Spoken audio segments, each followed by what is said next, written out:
Hey, what's going on guys? Tanmaya for Telusko Learnings, and in this quick short video tutorial, I want to discuss the topic of scope of variables. So in the previous couple of videos of this entire playlist, we've known what is functions in JavaScript. We've also seen what are variables. So I thought let's discuss about the scope of variables. And in JavaScript, things are pretty easy. We only have two different types of scope, that is global and local. So depending upon where you create the variable, your variable is going to be having two different types of scope. And when I say scope, it means that the life of the variable. Okay, so let me just actually show it to you.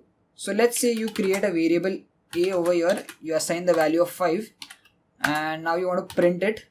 So you print it on the screen using the document.write function. And now what you can do is anywhere below in this entire script, you can again copy paste this and again print this variable, and the value still exists, right? Which means that this variable that you created over here is usable or is alive throughout this entire script till the very end. Okay, so this is basically a global variable, which means that its life is available throughout the entire page and throughout the entire script. So what is a local variable then? So when you define a variable inside a function, that variable is a local variable to that function. Okay, so let's try to do that now. So we've already seen what are functions in the previous video. If you don't know what functions are, you can check that video.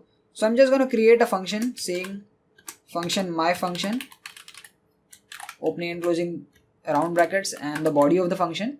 And now what I'm going to do is I'm just going to cut this and paste it inside the function.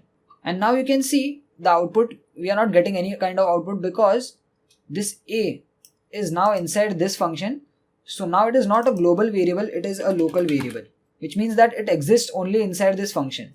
So let's cut this and let's paste this inside, and let's give a function call to our newly created function. So I'm going to say my function, opening and closing round brackets and semicolon. And now you can see again 5 is printed. Because we are giving a call to this function, these two lines inside this function is executed, and variable a exists only inside this function, so it is local, and that's why it is printed. However, you can see we have one more document.write which is outside the function, but since our variable a is declared and created inside the function, here the value does not exist, which means that variable a outside the function does not exist. It is destroyed as soon as the function is over. Okay, and this applies to the memory also. So whenever you are running your JavaScript and your programs, your entire Chrome browser itself is in the RAM, it's running in the memory. So these variables are also created inside the memory. So these local variables are created only till the function is executing, and once the function is done executing, the memory of that function is wiped out, so the variables are also destroyed. However, the variables that are global, which are available throughout the script, will have a global lifetime, which means they will exist throughout the entire running of the application as long as your tab is open. Okay, so another thing about global variables is you can access global variables inside functions also. So let's say I create another global variable where b, and I say value is 6.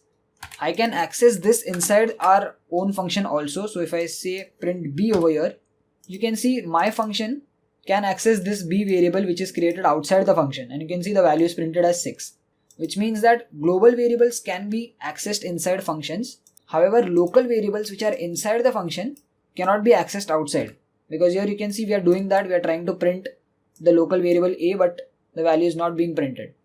Okay, so one last thing that I wanted to talk about variables, which I did not mention in the first video of variables, was when you create a variable, we use var keyword, right? However, in JavaScript, we can exclude that, which means that we don't actually need to use the var keyword also.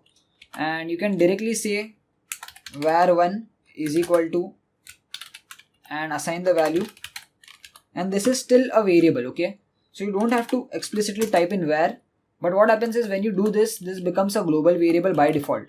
Okay, so if I cut this and if I paste this inside over here also, this var1 is still a global variable because we did not use the var keyword, and now it is a global variable, which means you can access the value outside the function.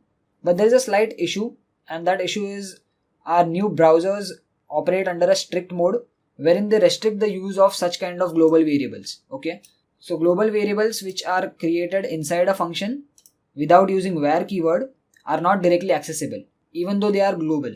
Okay, so I don't want to get into a lot of details.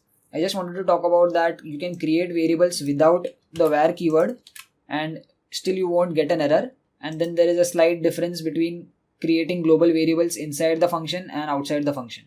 I'll drop some info in the video description about this strict mode of browsers. You can read on it, but right now we don't need it. I just wanted to mention it.